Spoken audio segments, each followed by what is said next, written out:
जय हिंद। अपना YouTube channel JTS edu academy में आप सभी का स्वागत है। आज मैं प्राचीन इतिहास के गुप्त काल से संबंधित महत्वपूर्ण सुपर 30 सवाल लेके आपके बीच मौजूद हूँ। इससे पहले कि आप चैनल पर नए हो तो चैनल को सब्सक्राइब कर ले, बेल आइकन दबा दे एवं ऑल बटन दबा दे, जिससे कि जब भी कोई वीडियो बने उसका नोटिफिकेशन सबसे पहले आपको मिले और आप आसानी से वीडियो को देख सकें। यदि आप सीटेट की तैयारी कर रहे हों तो डिस्क्रिप्शन में टेलीग्राम चैनल एवं व्हाट्सएप ग्रुप का लिंक दिया गया है। आप उस पर क्लिक करके व्हाट्सएप ग्रुप या टेलीग्राम चैनल से जुड़ सकते हैं और मटेरियल आप पा सकते हैं, साथ ही तैयारी भी कर सकते हैं। चलिए वीडियो प्रारंभ करते हैं पहले सवाल से। पहला सवाल है, निम्न में से किस भारतीय दर्शन ने परमाणु सिद्धांत का प्रतिपादन किया? ऑप्शन ए योग, ऑप्शन बी न्याय, ऑप्शन सी सांख्य, ऑप्शन डी वैशेषिक।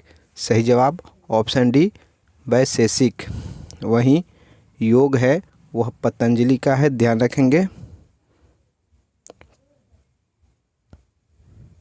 पतंजलि। न्याय है वो गौतम। सांख्य कपिल। आप इस तरह से याद रख सकते हैं, सांख्य या सांख्य, क से कपिल। नया गाय आप याद रख सकते हैं, नया गौ। तो न्याय से न्याय और गौ से गौतम। फिर है योग पतंजलि। आप इसको गप याद रख सकते हैं, गप। तो आप योग प से पतंजलि पकड़ सकते हैं। चलिए नेक्स्ट सवाल की ओर बढ़ते हैं। दूसरा सवाल, ऐसे वैशेषिक दर्शन के प्रणेता महर्षि कणाद को परमाणु सिद्धांत का प्रतिपादक माना जाता है। इसी दर्शन से भारत में भौतिक शास्त्र का प्रारंभ हुआ। चलिए दूसरा सवाल की ओर बढ़ते हैं। दूसरा सवाल है, इनमें से कौन गुप्त काल में औषधि के क्षेत्र में अपने कार्य के लिए जाने जाते हैं? Option A Sushruta, option B Saumilla, option C Shudraka, option D Shaunaka. सही जवाब ऑप्शन ए सुश्रुत। सुश्रुत शल्य चिकित्सा के प्रणेता थे। इनके सिद्धांतों को गुप्त काल में मान्यता मिलती रही तथा उन्हें अत्यंत सम्मानजनक दृष्टि से देखा जाता था। चलिए नेक्स्ट सवाल की ओर बढ़ते हैं। तीसरा सवाल है, निम्नलिखित में से कौन सा बंदरगाह गुप्त काल में उत्तर भारतीय व्यापार के लिए उपयोग किया जाता था? Option A Kalyan, option B Tamralipti, option C Bharoch, option D Cambay. या 65वीं BPSC का पूछा गया सवाल है। सही जवाब ऑप्शन बी ताम्रलिप्ति। गुप्त काल में बंगाल स्थित ताम्रलिप्ति प्रमुख बंदरगाह था, जहां से उत्तर भारत के अतिरिक्त चीन, श्रीलंका, जावा, सुमात्रा आदि देशों के साथ व्यापार होता था। नेक्स्ट सवाल, चौथा सवाल, इनमें से किसने पहली बार यह व्याख्या की थी कि पृथ्वी के अपनी धुरी पर घूमने के कारण प्रतिदिन सूर्योदय एवं सूर्यास्त होता है? Option A Aryabhata, option B Bhaskara, option C Brahmagupta, option D Varahamihira. यह 64वीं BPSC का पूछा गया सवाल है। सही जवाब ऑप्शन ए आर्यभट्ट। नेक्स्ट सवाल, पांचवा सवाल, प्रसिद्ध चीनी यात्री फाहियान ने किसके शासन काल में भारत की यात्रा की? अत्यंत ही महत्वपूर्ण सवाल। ऑप्शन ए चंद्रगुप्त प्रथम, ऑप्शन बी चंद्रगुप्त द्वितीय, option C Ramgupta, option D Shrigupta. यह 63वीं BPSC का पूछा गया सवाल है। सही जवाब ऑप्शन बी चंद्रगुप्त द्वितीय। नेक्स्ट सवाल, छठा सवाल, किस प्रकार की भूमि को अपरहत कहा जाता था? ऑप्शन ए बिना जोती हुई जंगली भूमि, ऑप्शन बी संचित भूमि, ऑप्शन सी घने जंगल वाली भूमि, ऑप्शन डी जोती हुई भूमि। यह 60वीं एवं 62वीं BPSC का पूछा गया सवाल है। सही जवाब ऑप्शन ए बिना जोती हुई जंगली भूमि। नेक्स्ट सवाल, सातवां सवाल, गुप्तकालीन प्रथम गणितज्ञ व खगोल शास्त्री कौन था? Option A Varahamihira, option B Brahmagupta, option C Bhaskara प्रथम, ऑप्शन डी आर्यभट्ट। यह बिहार एसआई मेंस 2018 में पूछा गया सवाल है। सही जवाब ऑप्शन डी आर्यभट्ट। नेक्स्ट सवाल 8वां सवाल, पंचतंत्र के रचनाकार कौन है? Option A Bharatendu Harishchandra, option B Vishnu Sharma, option C Kalidas, option D Chanakya. सही जवाब option B Vishnu Sharma. Next सवाल 9वां सवाल, नालंदा विश्वविद्यालय ज्ञान का महान केंद्र था। ऑप्शन ए बौद्ध धर्म का, ऑप्शन बी जैन धर्म का, ऑप्शन सी वैद्य धर्म का, ऑप्शन डी तंत्र ज्ञान का। सही जवाब ऑप्शन ए बौद्ध धर्म का। नालंदा विश्वविद्यालय बौद्ध धर्म के महायान शाखा के ज्ञान का महत्व केंद्र था। ध्यान रखेंगे, महायान शाखा के ज्ञान का महान केंद्र था। महायान पूछा जाता है सवाल, महायान शाखा के। चलिए नेक्स्ट सवाल की ओर बढ़ते हैं। 10वां सवाल, बराबर पर्वत श्रृंखला स्थित गोरखगिरी किसके द्वारा विजित की गई? Option A Rajaraja Chola, option B Kharavela, option C Menander, option D Pushyamitra Shunga. यह बिहार सीडीपीओ प्री एग्जाम 2017 का पूछा गया सवाल है। सही जवाब ऑप्शन बी खारवेल।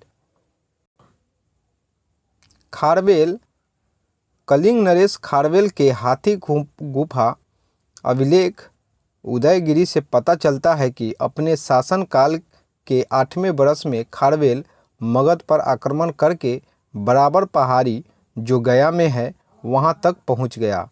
उसने बराबर पहाड़ी पर स्थित गोरखगिरी किले को नष्ट कर दिया। फलस्वरूप उसने राजगिरी पर आक्रमण किया। चलिए नेक्स्ट सवाल की ओर बढ़ते हैं। 11वां सवाल,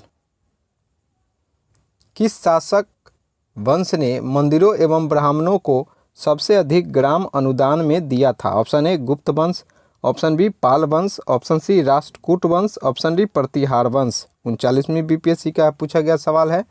सही जवाब ऑप्शन ए गुप्त वंश। नेक्स्ट सवाल 12वां सवाल, प्राचीन भारत का नेपोलियन किसे कहा जाता है? Option A Chandragupta Maurya, option B Pushyamitra, option C Kanishka, option D Samudragupta. सही जवाब ऑप्शन डी समुद्रगुप्त। समुद्रगुप्त के बहादुरी एवं युद्ध कौशल के कारण ही बी.ए.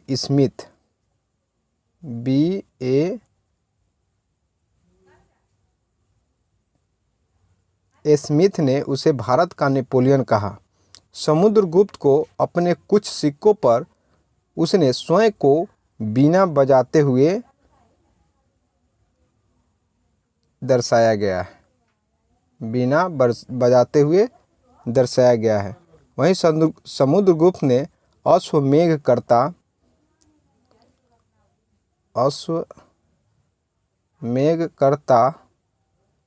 विक्रमांक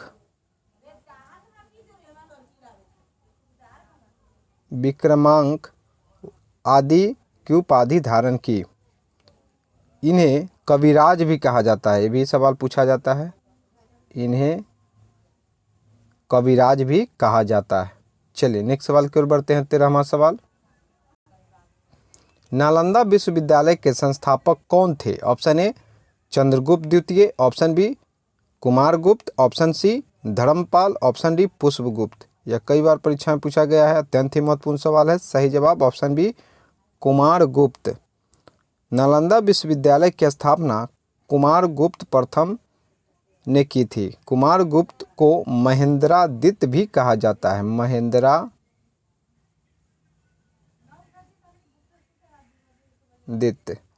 अत्यंत ही महत्वपूर्ण सवाल। चलिए नेक्स्ट सवाल को बढ़ते हैं। 14वां सवाल, गुप्त सम्राट जिसने हुनों को पराजित किया था? Option A Samudragupta, option B Chandragupta द्वितीय, option C Skandagupta, option D Ramagupta. यह 53वीं से 55वीं बीपीएससी का पूछा गया सवाल है। सही जवाब ऑप्शन सी स्कंदगुप्त। स्कंदगुप्त के समय खुशनवाज के नेतृत्व में सर्वप्रथम हुनों ने भारत पर आक्रमण किया था। स्कंदगुप्त ने गिरनार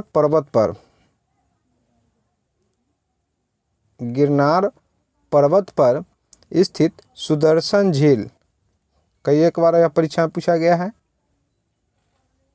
सुदर्शन झील का पुनरुद्धार करवाया। स्कंदगुप्त ने पर्णदत्त को सौराष्ट्र का गवर्नर नियुक्त किया था। चलिए नेक्स्ट सवाल की ओर बढ़ते हैं। 15वां सवाल। नेक्स्ट सवाल 15वां सवाल। गुप्त युग में भूमि की राजस्व दर क्या थी? ऑप्शन ए उपज का चौथा भाग, ऑप्शन बी उपज का छठा भाग, ऑप्शन सी उपज का आठवां भाग, ऑप्शन डी उपज का आधा भाग। यह 42वीं बीपीएससी का पूछा गया सवाल है। सही जवाब ऑप्शन बी उपज का छठा भाग। नेक्स्ट सवाल 16वां सवाल। नगरों का क्रमिक पतन किस काल की एक महत्वपूर्ण विशेषता थी? ऑप्शन ए गुप्त काल, ऑप्शन बी प्रतिहार युग, option C Rashtrakuta, option D Satavahana युग। 40वीं बीपीएससी का पूछा गया सवाल है। सही जवाब ऑप्शन ए गुप्त काल। नेक्स्ट सवाल 17वां सवाल। बराहमिहिर की पंच सिद्धांतिका आधारित है। ऑप्शन ए पर्शियन ज्योतिर्विद्या पर, ऑप्शन बी यूनानी ज्योतिर्विद्या पर, ऑप्शन सी ईरानी ज्योतिर्विद्या पर, ऑप्शन डी मेसोपोटामियन ज्योतिर्विद्या पर। चलिए सही जवाब ऑप्शन बी यूनानी ज्योतिर्विद्या पर। नेक्स्ट सवाल 18वां सवाल। गुप्त संवत की स्थापना किसने की? अत्यंत ही महत्वपूर्ण सवाल। ऑप्शन ए चंद्रगुप्त प्रथम, option B Shrigupta, option D Chandragupta द्वितीय, ऑप्शन डी घटोत्कच। सही जवाब ऑप्शन ए चंद्रगुप्त प्रथम। श्रीगुप्त जो है वह गुप्त वंश के संस्थापक है। आप एक ट्रिक याद रखेंगे, अपने चैनल पर बताया गया है। श्री घच सच को सपेरा कौन भाव कवि को दिया। एक लाइन से सभी गुप्त वंश के शासक को याद रख सकते हैं। श्री घच सच, श्री दो चार देख लेते हैं। श्री घच सच, श्री से श्रीगुप्त, घ से घटोत्कच, च से चंद्रगुप्त प्रथम, स से समुद्रगुप्त, च से चंद्रगुप्त द्वितीय। चलिए नेक्स्ट सवाल की ओर बढ़ते हैं। सती प्रथा का प्रथम अभिलेखित साक्ष्य प्राप्त हुआ है। ऑप्शन ए एरन से, ऑप्शन बी जूनागढ़ से, ऑप्शन सी मंदसौर से, ऑप्शन डी सांची से। सही जवाब ऑप्शन ए एरन से। नेक्स्ट सवाल 20वां सवाल। गुप्त काल में लिखित संस्कृत नाटकों में स्त्री और शूद्र बोलते थे। Option A Sanskrit, option B Prakrit, option C Pali, option D Shauraseni. सही जवाब ऑप्शन बी प्राकृत। नेक्स्ट सवाल 21वां सवाल। गुप्तकालीन स्वर्ण मुद्राओं को नाम दिया गया था। ऑप्शन ए कसारपन, ऑप्शन बी दिनार, ऑप्शन सी रूपक, ऑप्शन डी निष्क। सही जवाब ऑप्शन बी दिनार। नेक्स्ट सवाल 22वां सवाल। कालिदास किसके शासन काल में थे? Option A Samudragupta, option B Ashoka महान, ऑप्शन सी चंद्रगुप्त प्रथम, ऑप्शन डी चंद्रगुप्त द्वितीय। सही जवाब ऑप्शन डी चंद्रगुप्त द्वितीय। चंद्रगुप्त द्वितीय के दरबार में 9 रत्न रहते थे। इसका ट्रिक एक है, अब की बार संभव है आधा, अब की बार संभव है आधा। अ से अमर सिंह, ब से ब्रह्मगुप्त, क से कालिदास, बरा से बराहमिहिर, र साइलेंट है यहाँ पे, फिर है स से शकुल, भ से भरूची, व से विष्णु शर्मा, फिर है आ से आर्यभट्ट और ध से धन्वंतरी। चलिए नेक्स्ट सवाल की ओर बढ़ते हैं। 23वां सवाल। इलाहाबाद स्तंभ अभिलेख निम्नलिखित में से किस एक से संबंधित है? Option A Mahapadmananda, option B Chandragupta Maurya, option C Ashoka, option D Samudragupta. सही जवाब ऑप्शन डी समुद्रगुप्त। नेक्स्ट सवाल 24वां सवाल। गुप्त साम्राज्य द्वारा निम्न में से किन्हें कर रहित कृषि भूमि प्रदान की जाती थी? ऑप्शन ए सैन्य अधिकारियों को, ऑप्शन बी सिविल अधिकारियों को, ऑप्शन सी ब्राह्मणों को, ऑप्शन डी दरबारी विद्वानों को। सही जवाब ऑप्शन सी ब्राह्मणों को। नेक्स्ट सवाल 25वां सवाल। किस वंश के शासकों ने मंदिरों एवं ब्राह्मणों को सबसे अधिक ग्राम अनुदान में दिया था? ऑप्शन ए गुप्त वंश, ऑप्शन बी पाल वंश, option C Rashtrakuta, option D Pratihara. सही जवाब ऑप्शन ए गुप्त वंश। नेक्स्ट सवाल 26वां सवाल। दिल्ली के मेहरौली के कुब्बत उल इस्लाम मस्जिद के प्रांगण में स्थित प्रसिद्ध लौह स्तंभ किसकी स्मृति में है? Option A Ashoka, option B Chandra, option C Harsha, option D Anandpal. सही जवाब ऑप्शन बी चंद्र। यह यूपीपीसीएस का सवाल है। चलिए नेक्स्ट सवाल की ओर बढ़ते हैं। 27वां सवाल। नेक्स्ट सवाल 27वां सवाल। कालिदास द्वारा रचित मालविकाग्निमित्रम नाटक का नायक था? Option A Pushyamitra Shunga, option B Gautamiputra Satakarni, option C Agnimitra, option D Chandragupta द्वितीय। सही जवाब ऑप्शन सी अग्निमित्र।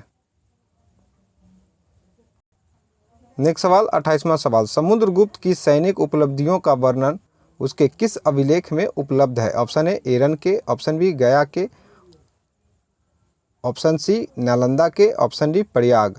सही जवाब ऑप्शन डी प्रयाग के। चलिए नेक्स्ट सवाल की ओर बढ़ते हैं। 29वां सवाल। निम्न में से किस काल में स्त्रियों की पुरुषों से बराबरी थी? ऑप्शन ए गुप्त काल में, ऑप्शन बी मौर्य काल में, ऑप्शन सी चोल काल में, ऑप्शन डी इनमें से किसी में भी नहीं। सही जवाब ऑप्शन ए गुप्त काल में। नेक्स्ट सवाल 30वां सवाल। निम्नलिखित में से कौन सा नाटक कालिदास ने नहीं लिखा था? Option A Malavikagnimitram, option C Abhijnana Shakuntalam, option C Vikramorvashiyam, option D Janaki Haran. सही जवाब ऑप्शन डी जानकी हरण। ए बी सी तीनों है। चलिए यदि वीडियो अच्छा लगे तो लाइक कीजिए, साथ ही दोस्तों में शेयर करें। चैनल पर नए हैं तो चैनल को सब्सक्राइब कर बेल आइकन दबा लें और ऑल बटन दबा दें। धन्यवाद।